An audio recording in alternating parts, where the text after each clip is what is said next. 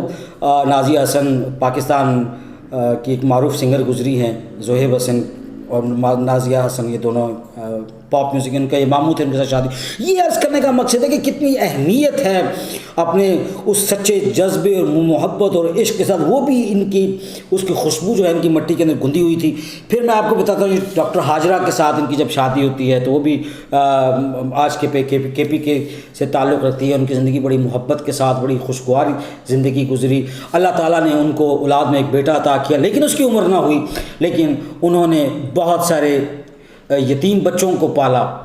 میں آپ کو یہ یقین سے کہہ سکتا ہوں، بہت کم لوگ جانتے ہیں کہ دارالشفقت چوک یتیم خانہ لاہور میں جو انہوں نے، ایک تو ان کی جنرل باڈی کے کونسل کے ممبر تھے، پھر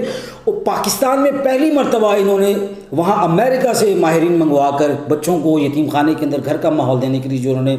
کاوشیں کی، وہ کاوشیں بعد میں پھر کئی اور لوگوں نے بھی اس طرح پہ کام کیا. پھر منہاج القرآن اور پھر الخدمت فاؤنڈیشن اور بہت سارے لوگوں نے اس طرز پہ بہت سارا کام کیا. تو یہ عرض کرنے کا مقصد یہ ہے کہ یہ نہ صرف انہوں نے فنڈ کیا، دامے سوکھنے چلے، یہ زندگی کی رعنائیاں ہیں، خوبصورتیاں ہیں، کہاں کہاں ایک اور دوسری بات یہ ہے کہ وہ لیفٹ کے انسان ہونے کے باوجود سیاست کے اندر بیوی بیگم ان کی، انہوں نے عمران خان کے خلاف 1997 کا جو الیکشن لڑا، اس کے بعد 50,000 ووٹ سے موجودہ وزیر اعظم کو شکست دی، اور اس کے بعد اسمبلی میں گئے اور اس میں پھر ایک بہت بڑا قضیہ کھڑا ہوا ان کے اس دور میں جو سپریم کورٹ حملہ کیس کے نام سے مشہور ہوا. اور اس میں انہوں نے یہ کہا کہ میں اللہ تعالیٰ کو حاضر ناظر جان کے کہتا ہوں کہ مجھے سارے معاملے کا پتہ تھا لیکن میرا اس میں کوئی کردار نہیں. بہرحال یہ ان کی شخصیت کا ایک حصہ ایسا رہا ہے جس پہ گفتگو ہوئی اور اس پہ بڑی تعزیر اٹھی اور اس پر بڑی تنقید کی گئی. پھر دوسری بات یہ ہے کہ ان کی زندگی کا جو اہم پہلو یہ ہے کہ 2002 میں ان کی بیگم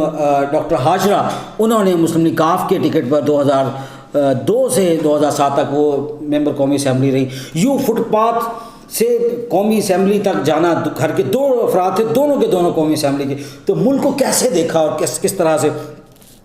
یہ ساری چیزیں جو انہوں نے محسوس کی ہیں. میں اس میں یہ بھی عرض کرتا چلوں کہ طارق عزیز کی زمین بہت زرخیز تھی، بقول اس کی کہ طارق صاحب نے کہا کہ میری پیاس زیادہ تھی، مجھے چشمے کم ملے.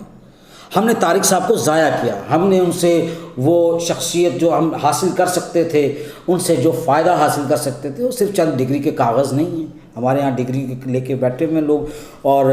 ڈگری جو ہے، دیکھیے آپ کس طرح سے زندگی کا سفر جو ہے وہ بڑھتا چلا جاتا ہے. کہاں کالو دیو اور نیلم پری، اور پھر کہاں تفسیر قرآن تک انہوں نے اپنا جو مطالعے کا جو سفر ہے وہ انجام دیا. اور پھر اسی طرح سے ان کے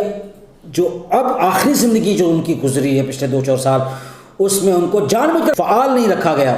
دیکھیے جب پروگرام شروع ہوا تھا تو نیلام گھر تھا، پھر یہ طارق عزیز شو ہوا، اور پھر جب یہ بزم طارق عزیز ہوا تو بزم طارق عزیز میں وہی 500 کے انعامات اور وہی آپ نے چند چھوٹا سا حال اور چند لوگوں کی کرسیاں اور اسی طرح کے، یعنی کہ ہم نے اپنے ہیروز کی قدر کرنا جو ہے نا، یہ ہم نے مسلمانوں نے پلے باندھ رکھا ہے کہ ہم نے اپنے ہیروز کو کریڈٹ نہیں دینا، ان کو خراج تحسین نہیں پیش کرنا. اور یہ تاسیس ہونی چاہیے اور یہ تخصیص ہونی چاہیے کہ ملک کے لیے جن لوگوں نے کام کیا. پھر میں تفسیر کے حوالے سے یہ بتا رہا ہوں کہ تفسیر کے ساتھ ساتھ آخری دنوں میں جو انہوں نے اپنا، میں بڑے حیرانگی، بڑے ہی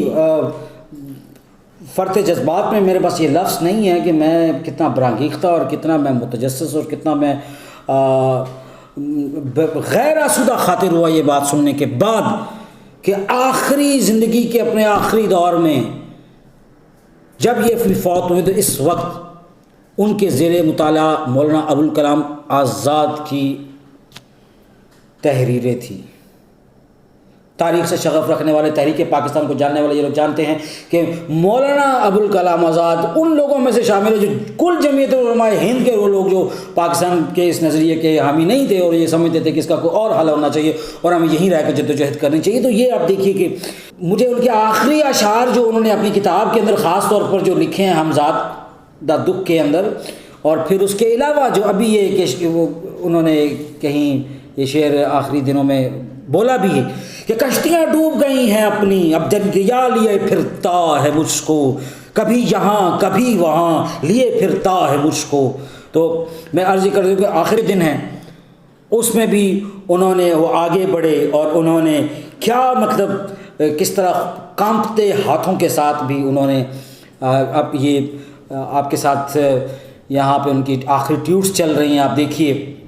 کہ کس طرح انہوں نے قوم کے ڈاکٹرز کو، پیرامیڈیکل سٹاف کو اور جتنے بھی معاونین ہیں ان کو خراج عقیدت پیش کیا ہے.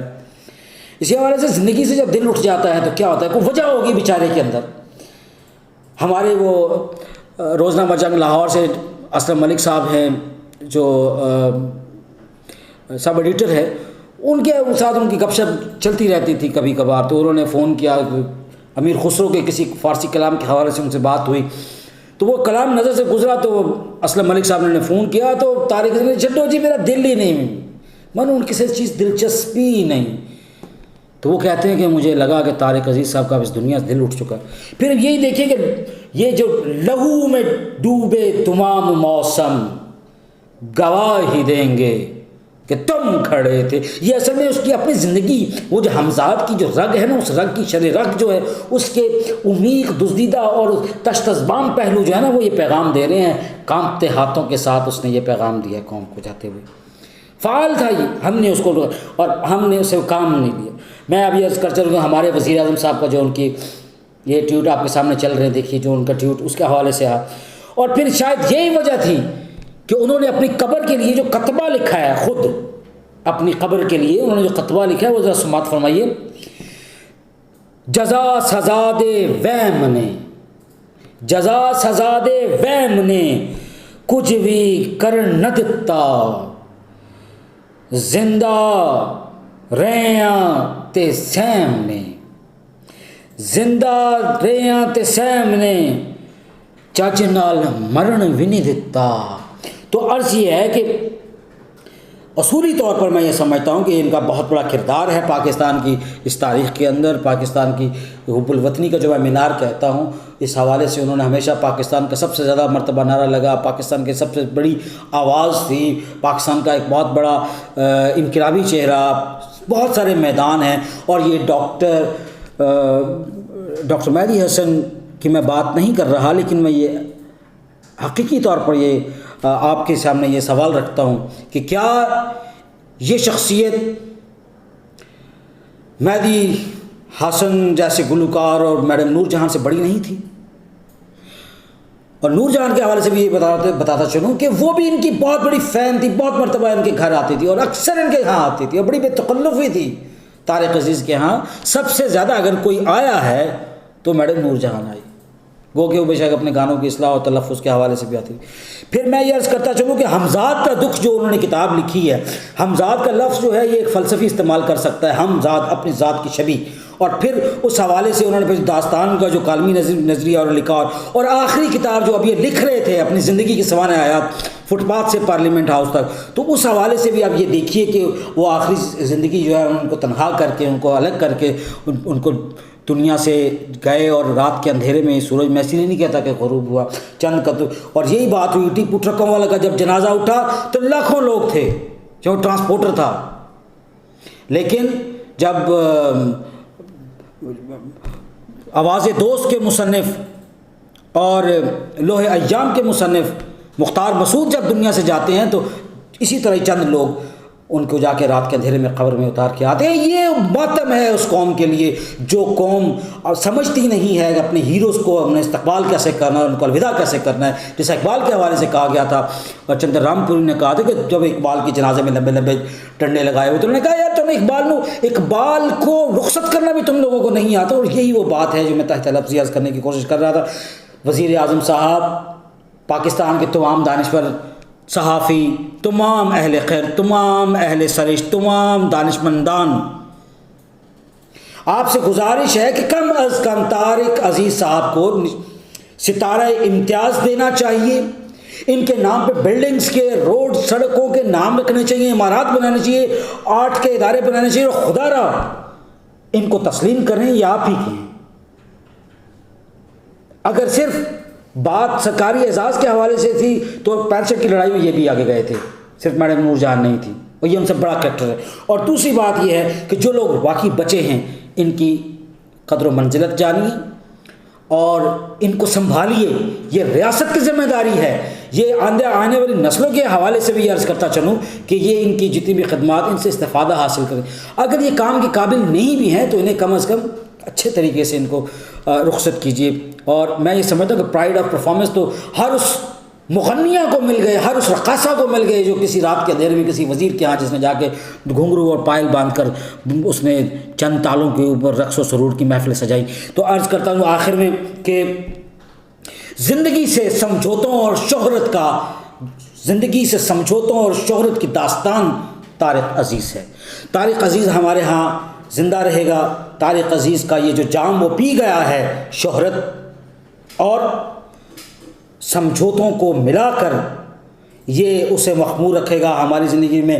پہلے ہی دانشور لوگوں کی کمی ہے. میں سمجھتا ہوں کہ اب یہ وقت ہے کہ ہمیں